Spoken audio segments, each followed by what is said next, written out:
This is Genatset Hayer. A Toast to Armenia with Jano Kabinjian. A comprehensive look at the Armenian culture, only on the Ignotainment Media Network. Genatset. Parluis inchpesek. Hey, how you guys doing out there? It's a great day. Great day, and glad to be back in the studio too, Chris. We had that long Thanksgiving holiday. Yeah, how was yours, by the way? It was good. It was relaxing, but man, it did feel really long. You know, I live in America, and I try to do as much as I can to make it like a American. But I gotta tell you, man, I love my Armenian food. I mean, the stuff that we could mix with the Armenian. If the Armenian had Thanksgiving, we would have the pilavs, we would have the chukoftes, kebabs. I want to go to that Thanksgiving dinner. That's a Thanksgiving dinner, man. Instead of the same stuff. The turkey, I mean, you got to throw so much of that gravy on it, trying to get this white meat to even be hydrated. You sit there, you look at across the table, they're chewing on this white meat for about 2 minutes. You almost had to have a grinder to grind it up. It's anyway, so it is what it is, and it was great to have family over, and we had a great Thanksgiving. So, hey, folks, we got a great show this week. We're honored to have Matthew Karanian on our show. Matthew wrote some amazing books with some great pictures that he himself took with his partner, Robert Kirchian. Right. He and I started things off many years ago with a book called Out of Stone, and we produced it together, and that really launched the whole book series. That's beautiful. Now, you guys, you came up with, what do you have right now, 4 or 5 books out there? Yeah, I think it's 5. I have to stop and count because we have so many different editions. The book would go into print, it would sell out, we'd do a new revised edition, and but as far as the number of different titles, there's 4 different titles, of which there's about 7 different editions. You're right, and it's mostly Armenia and Karabakh, right? That's the signature. Now, okay. Up until now, that's what it's been, and the latest one is Historic Western Armenia. That's the one that I published this year, and which has been just. You know, Matthew, I seen some pictures of this book. Did you guys take these pictures yourselves too? I did this book myself. Wow, it's beautiful.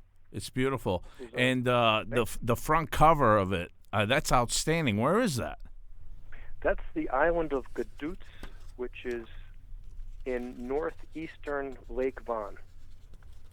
Lake Van. Places that hardly anybody gets to go to because there's no regular boat service to it. If you want to go there, you either have to swim or you have to hire your own boat. Really? And I opted for taking my own boat. Okay. So now this picture right now is modern day Turkey as well. Did you have any problems getting to certain places, taking pictures and so forth? Well, the whole place is a problem. Getting around is a problem. It's difficult. It's not like traveling to any other part of the world. You've got to first of all be concerned about safety issues. Right. There are some places that are less safe, some places that are more safe. And you also have to be concerned about sensitivities to different issues over there. And what that means is that if you're like me and you're researching and you're taking photographs, you want to try to keep a low profile because you don't want to antagonize people. You want to just get in, get your job done, and get out alive. How are the questions you're trying to bring up Armenian, but you got to really walk the fine line. You don't know what a Turkish person out there is going to get offended, and, you're Armenian, and do you see it there? I mean, is the name Armenian kind of like something that they don't want to talk about at all, our people, or where we came from or anything like that? Well, there's a continuum of response that I have found while traveling around that part of the world. And the continuum starts very benign, very friendly in places like Van. Places like Van where the population is something like 99% Kurdish. And so being an Armenian in Van is not a problem. It's not something that I I advertise prominently, but it's not a problem in places like Van. You go to some place like Erzurum or Sepasja, and you want to keep a low profile. Places like Malatya, where it's very conservative. And when you're in those places, you want to do your research, do your photography, and get in and out quickly without drawing a lot of attention to yourself. Wow. Not that I'm doing anything wrong. I'm not doing anything wrong. I'm just going to a place and taking a picture. But people are not really, in those places like Erzurum and Sepasja, not really all that welcoming. Wow. Yeah. I mean, right now with the current situation, I guess being Armenian there, just visiting as an Armenian, I think you're taking chances. It's got to be really high risk right now for anyone to go into Turkey, especially with the security right now. Not necessarily. I mean, it's a big country. It's like saying, America is risky. Well, there's some places that are risky and some places that are not. And so wherever you go, you do your homework ahead of time and you know what you're getting into before you go. For example, if you're going to go to a place like Urfa, south of Urfa, which is near the border between Turkey and Syria, that's going to be a little risky because of the tensions on the border between Turkey and Syria right now. Right. If you're in the far southeast of the country, again along the border between Turkey and Iraq, it's going to be a little sensitive right on the border there because there's conflict there. But when you go farther north in the province of Van, around the Lake Van area, it's less risky. And someplace like Kars is pretty remote and less risky. So right. there are different places you can go where you can gauge and you can measure that one place is some place that you want to avoid, get in and out quickly, like Urfa. Other places are places where you want to linger longer, such as the Lake Van area, the Kars area, Ani, very safe. You take the same precautions you would take anywhere. Now, Matthew, you need to do your homework ahead of time. How did you even come about this? Because I looked into your background, and you're really into law. I mean, you went to some prominent schools with big honors and so forth. What made you, come forth and write a book about Armenia and so forth? I don't even know how you got time to do it. It seems like you got a busy schedule. Well, this has been a multi-year project. I made my first trip to historic Western Armenia back in 1997. And I took that first trip. It was in between semesters. I was teaching law. I was teaching international law at the American University of Armenia. And in between semesters, during the semester break, I went to Van. And that's when, without realizing it at the time, when I really started the research and the photography, I didn't realize at the time that it would turn into a book. I knew it was going to turn into something, but it took many years, and ultimately it developed and grew to the point where I realized I had enough material that I really should produce into book form. And the motivation is really because of my own heritage. Being an Armenian, I want to produce this, and I want to tell people about all this.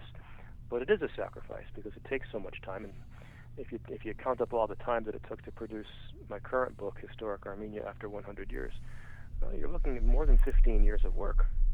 15? Oh, wow. Now, that's not full-time. Right. If I was doing this full-time, I could maybe do it in a year or two. But when you're working full-time and you're doing this only nights and weekends, then it takes a lot longer.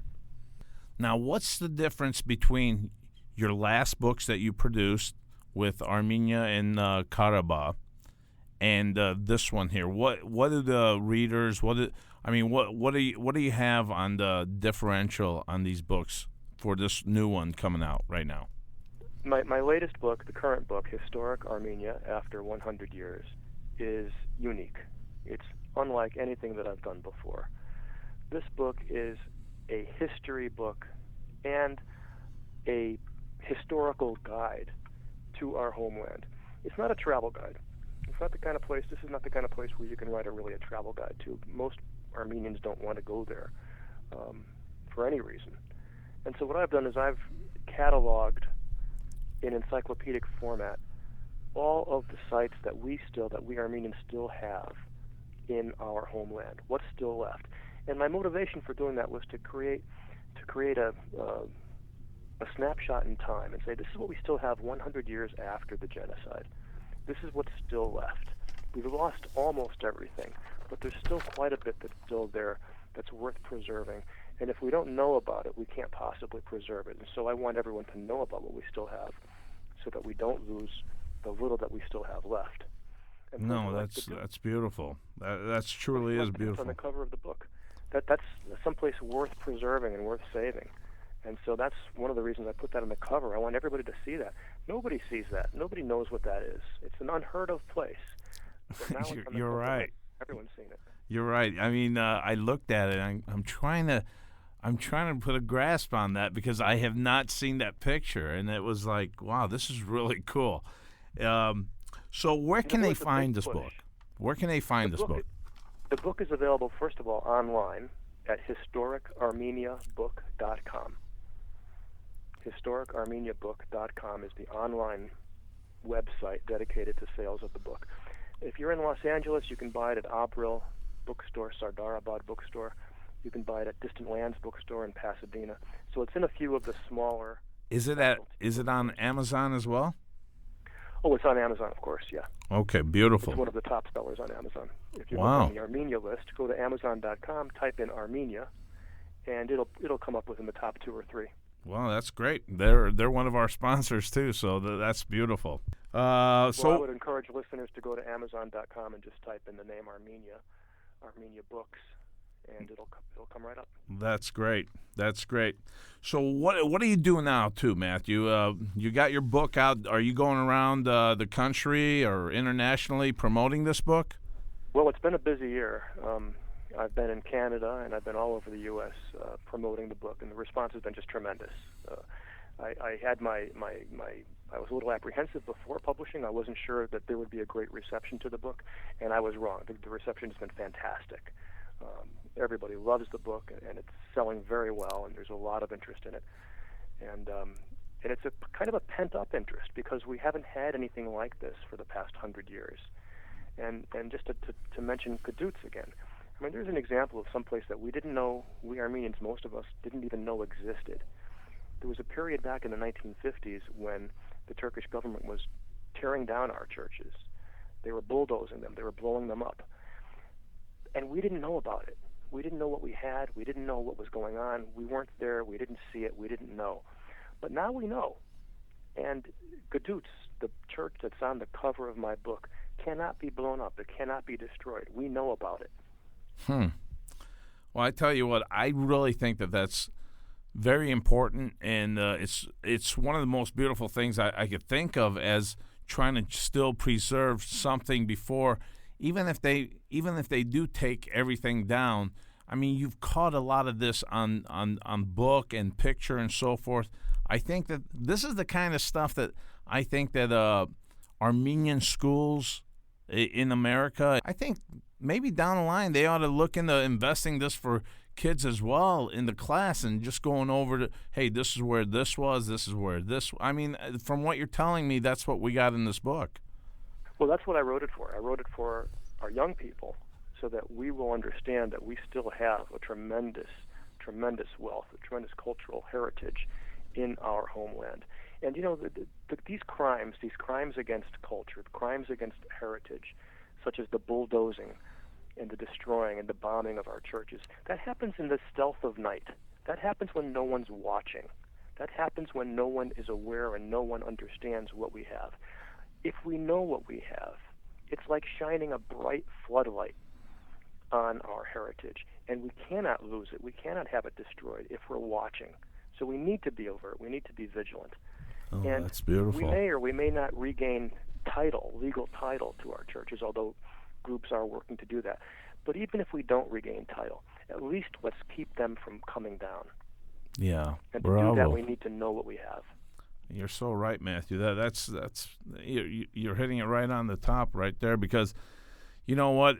After we're gone, we don't know what our kids are going to be like and so forth. I mean, there's a historian, his name's Dan Carlin, and he mentions this throughout, that in every episode that he does his podcast, I listen to it, and he's always bringing up, after our generations, how will the world, how will our culture remember something? I mean, there's a lot of this that's not going to be written down or drawn pictures or anything like that, taken pictures of. So I'm glad you've done this. This will be part of our archive in history. The audience that I'm targeting is young people. We have tremendous scholarship that's been done about Armenian history, but the scholarship goes unread. The scholarship tends to be dry. What I've attempted to do with my book, and I think successfully, is to present it in a way that is palatable and which is readable by everyone of every age, even if you don't have a PhD. And because I need to reach the 10th grader, the 11th grader, the senior, the college student, who doesn't really know too much and who isn't going to sit down and read an encyclopedia of Armenian history, but he will look at my book with the photographs, Right. with the conversational text, because those are the people we need to reach and inspire. Well, yeah, you're definitely right about that. Give us the information again and how they could find this book, where they can go, and so forth. We gotta pass this along too. This is great stuff. Best way to find this book, the name of the book is Historic Armenia After 100 Years. The best way to find it is on Amazon.com. Just go to Amazon.com and do a search for the word Armenia or Armenia After 100 Years. The book will come right up to the top.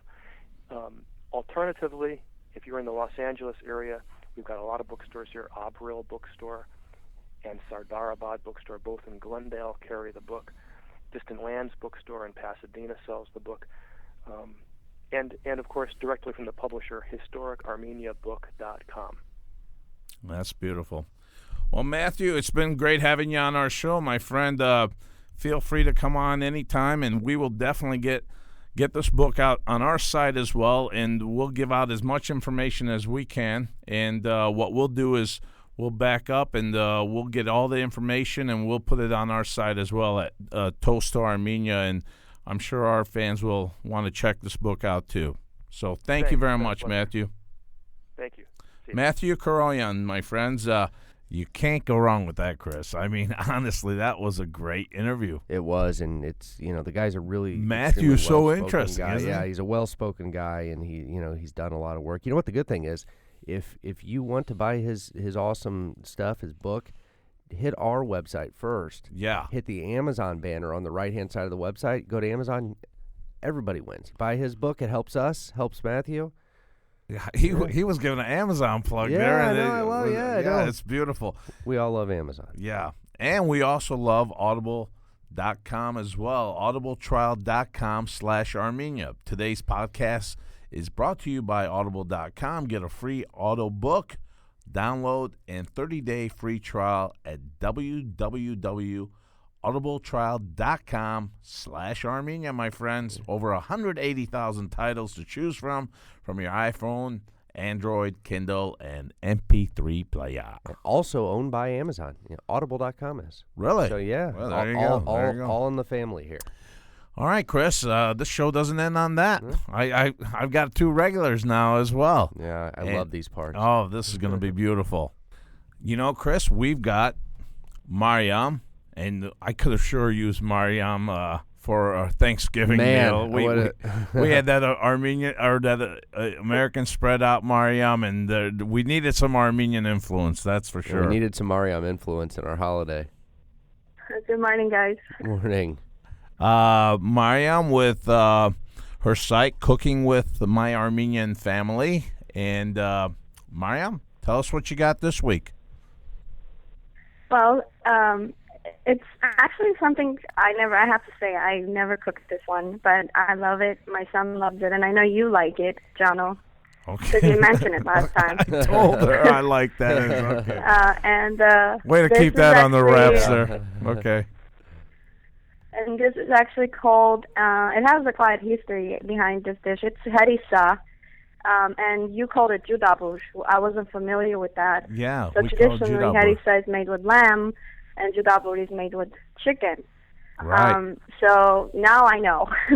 Yeah. So we eat, actually, I've never had with the lamb, but I did. Usually my mother-in-law makes it, and my grandmother used to make it with chicken. So I and also found out, with beef asked too. around. Yeah, it also goes with beef as well. So that was delicious Yeah, it's too. actually. Oh, okay. No, anyway, go ahead. Here I am acting like Sorry, I. yeah. So, anyways, it's judabush. Basically, that's what I'm going to talk about today. All right. So, how long does this take, and what's the main ingredients and so forth? The main ingredients are chicken and wheat kernels, whole wheat kernels. That's it. Right. You cook each separately. You cook the wheat separately, and you cook the chicken, and then you take the meat. You separate the meat from the bone, and once your whole wheat is cooked and it's all soft, you put them together and you add the stock in there, and you stir it. If you're familiar with risotto, it's pretty much the same process, and until you have really blended and it looks like mashed. Pretty much, that's what the stew is like. And, salt at the end or in the beginning. But when you actually serve it, when you put it on the table, you actually use cumin, paprika, and melted butter. Right. That's how you eat that dish. And actually, go ahead, Mariam. Go ahead.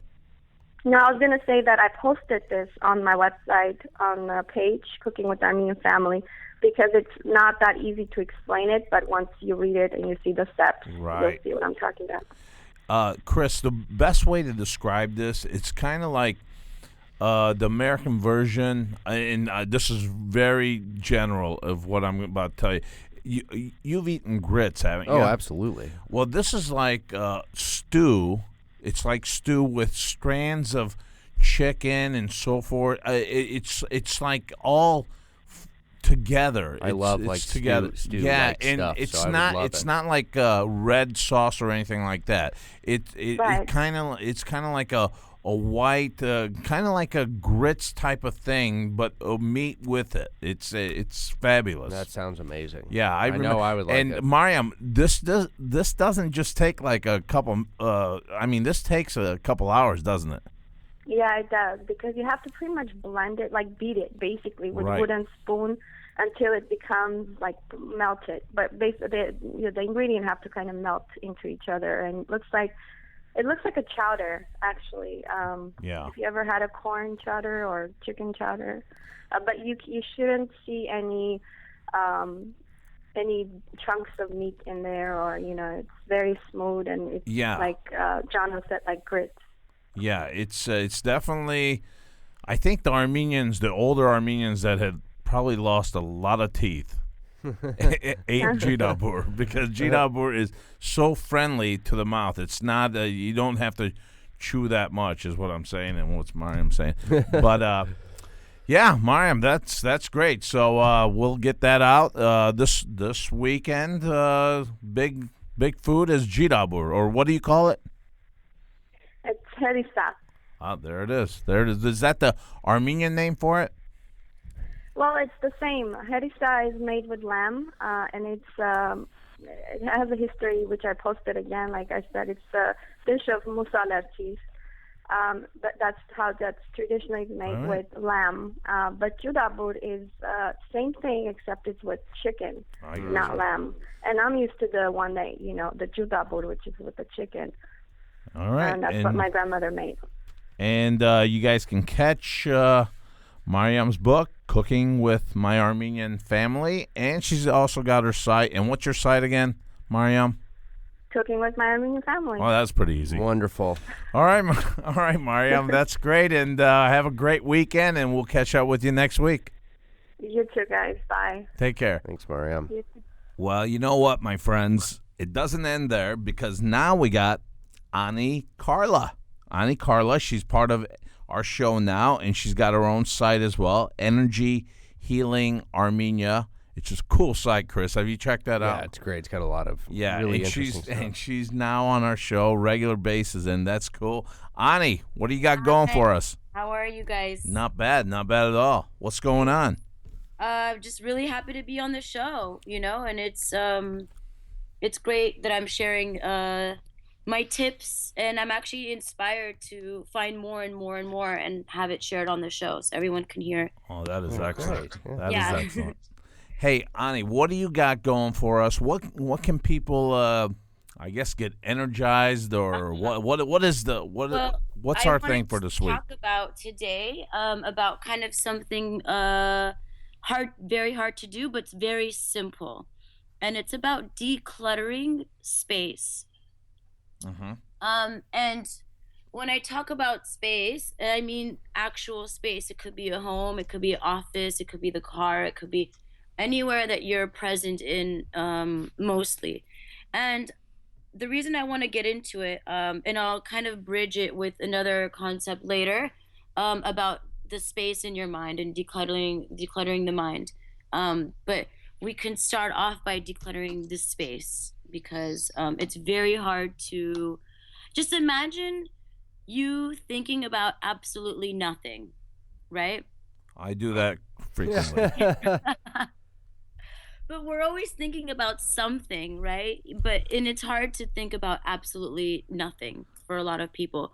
So in order for us to do that, we have to clear out other things that we shouldn't be having in our homes, we shouldn't be having in our minds, right? And what is this, like deep meditation?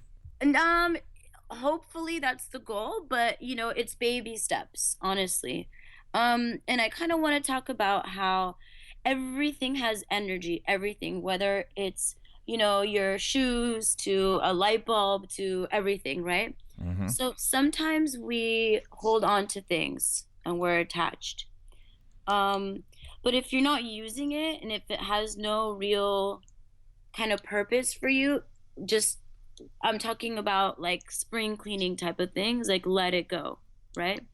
So for someone, it might be hard with a busy kind of lifestyle. Maybe you're married with kids and running around, but it's really important to kind of just go through all of your stuff and just really declutter, get rid of stuff because there's energy there.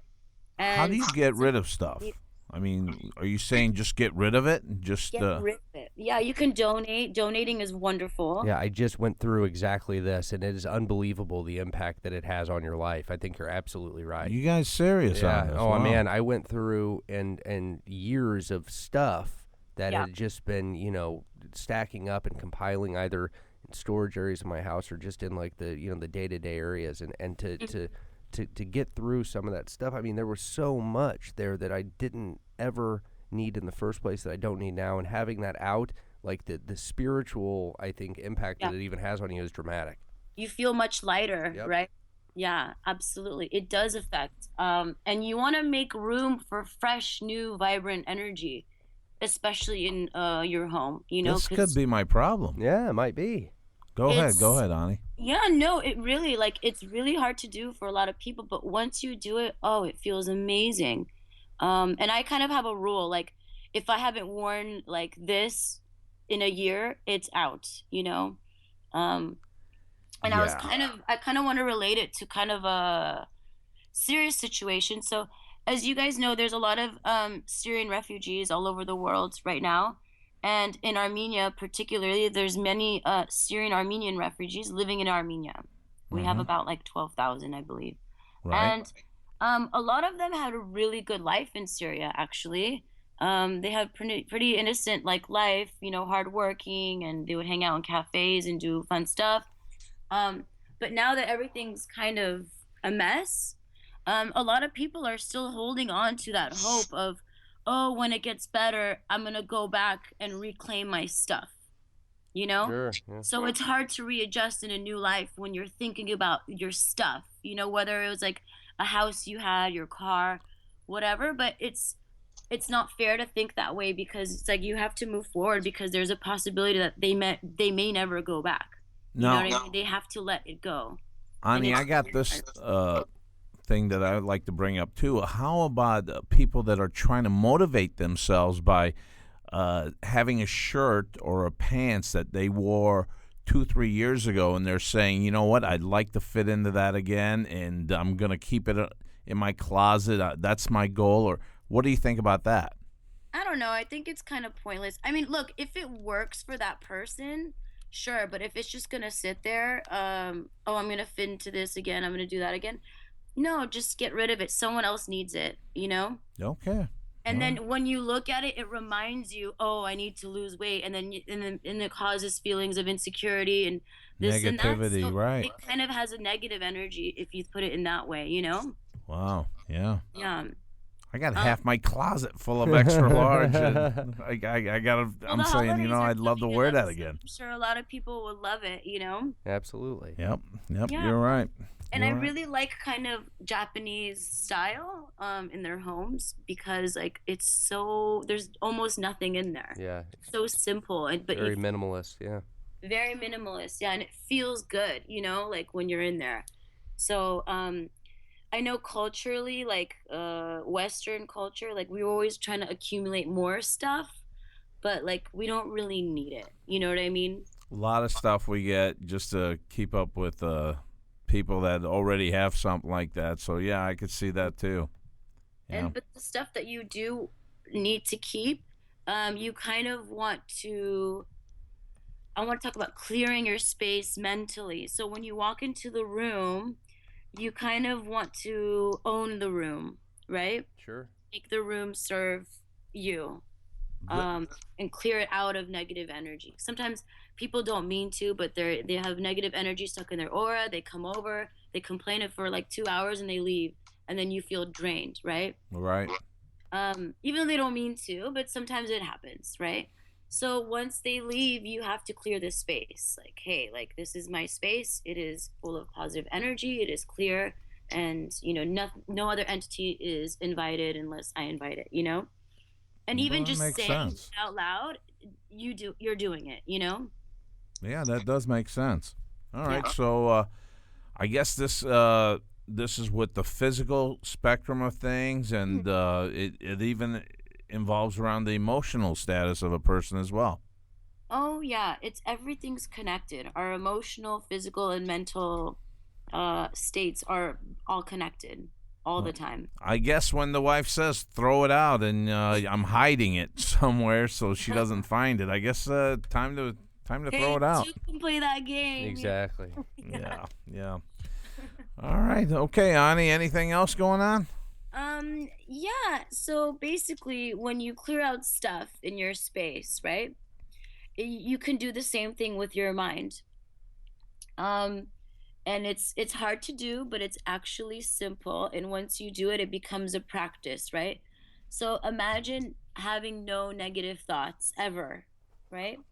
It's kind of hard to do, but you can do it. So it's kind of like this thing I learned in meditation school a few years back. They call it SOS, right? So when you're having the negative thought, you kind of have to stop yourself and police yourself. You realize that, okay, I'm having a negative thought, so I'm just going to stop, right? Okay. Now I'm going to observe the thought. Like, okay, why am I having this thought, right? Like, where is it stemming from? You kind of do a little bit of psychology on yourself. And then you just steer it off into a more positive direction. And then automatically, like, you won't think about it the same way again. So you X that thought out. And you have to do this continuously with all your negative thoughts until, you run out of things to be negative about. Because usually they're the same type of things. Well, sure. Yeah. Yeah, I mean, it's probably financial, it's family and all that stuff. So, yeah, for folks out there, I guess Ani makes a great call on this, that, just catch yourself, your inner, just get all the negativity out of you, right? That's what you're saying. Make room for positive, refreshing, Positive, happy refreshing. thoughts, happy energy, because thoughts are waveforms, right? So thoughts are energy too. Thoughts have a frequency that you can measure it. Is there anything that you focus in on trying to get to this nice utopia world inside to where you're forgetting about the negativity? You can build a happy place in your mind, or if you have a happy place already, you just go there in your mind. But the first thing to do is really just focus on your breathing. It's that simple. Once you focus on your breathing, and then you just kind of slowly take it from there. And then actually being in the present moment. Hey, I'm happy, I'm healthy. I'm not worried about the past. I'm not worrying about the future. I'm living in the present moment right now. That is kind of really the best way. Well, that's great. That's great. And that's Ani Carly, my friends, and her site is Energy Healing Armenia. Is there any other way people can get a hold of you too, Ani? They can email me azat.anicarla@gmail.com. So it's azat.anicarla@gmail.com. That's beautiful. Awesome. That's Yeah. beautiful. All right, Ani. And you're headed back to Armenia this coming week? Sunday, yeah, and it's already. I'm in California right now. It's really sunny, and then I'm gonna go to snow. So I'm kind of. You got to use that negative vibes, get that out of you, and just enjoy everything about Armenia. Got the right shoes. I won't be slipping around, hopefully, but There you go. I'm excited for snow. It's fun. Yeah, it is. It's all right. Let's not get crazy with the snow. All right, Ani. Thanks a lot, and we will see you next week. Absolutely. All right, take care. You know, Chris, she makes a great point on that No, because all the stuff that I got, and I don't even use this stuff anymore. So, maybe she's got a point because maybe that does bring me down and that does have negative aspect to it because you're always thinking, I'd like to fit into that again. I like to wear this. And, man, you wore that back in college almost. So It hangs over you. yeah, It does. Yeah. Well, great show, man. How could we go wrong with this show? It really was a great show. Great this time. guest Yep. and our two regulars now on the show with Energy Healing Ani and Cooking with My Armenian Family with Mariam. It's been great. Yeah, it's a really strong show today. We are getting better every week. Well, from Chris and Jono here, Genatsit, Kishet Party, my friends. We'll see you next week.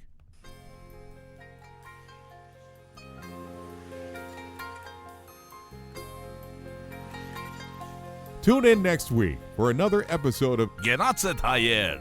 A Toast to Armenia with Jono Kabenjian. You can find the show online at www.armeniaproud.com or download and subscribe on iTunes or Stitcher for Android. This is the Ignotainment Media Network.